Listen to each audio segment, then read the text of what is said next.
আসসালামু আলাইকুম everyone, welcome to my channel mister hyper থেকে আমি আপনাদের সবাইকে জানাচ্ছি স্বাগতম।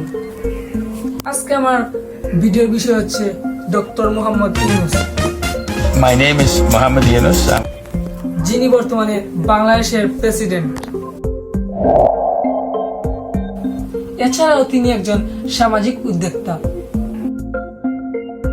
সমাজসেবক ও নোবেল পুরস্কার বিজয়ী। ডক্টর ইউনূসের জন্ম 28 জুন 1940 এবং আটহাজারী, চট্টগ্রাম জেলায়। তিনি একই সাথে 3টি দেশের নাগরিকতা লাভ করেছেন: ব্রিটিশ ভারত এবং পাকিস্তানি এবং বাংলাদেশি। ওনার বর্তমান স্ত্রী আফরিজি ইউনূস।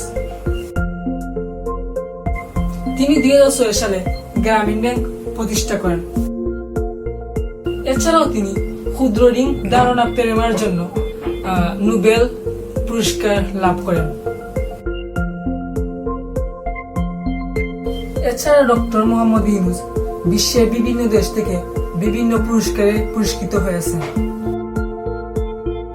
তিনি সেই 7 জন ব্যক্তির একজন যাকে আমরা প্রধানমন্ত্রী হিসেবে পেয়েছি, যিনি নোবেল শান্তি পুরস্কার ও গোল্ড মেডেল পেয়েছেন।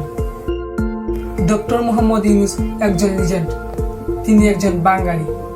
তিনি বর্তমান বাংলাদেশ সরকারের প্রধান উপদেষ্টা দায়িত্বে আছেন। আমরা গর্বিত একজন ডক্টর ইউনূসকে পেয়ে। ধন্যবাদ সবাইকে।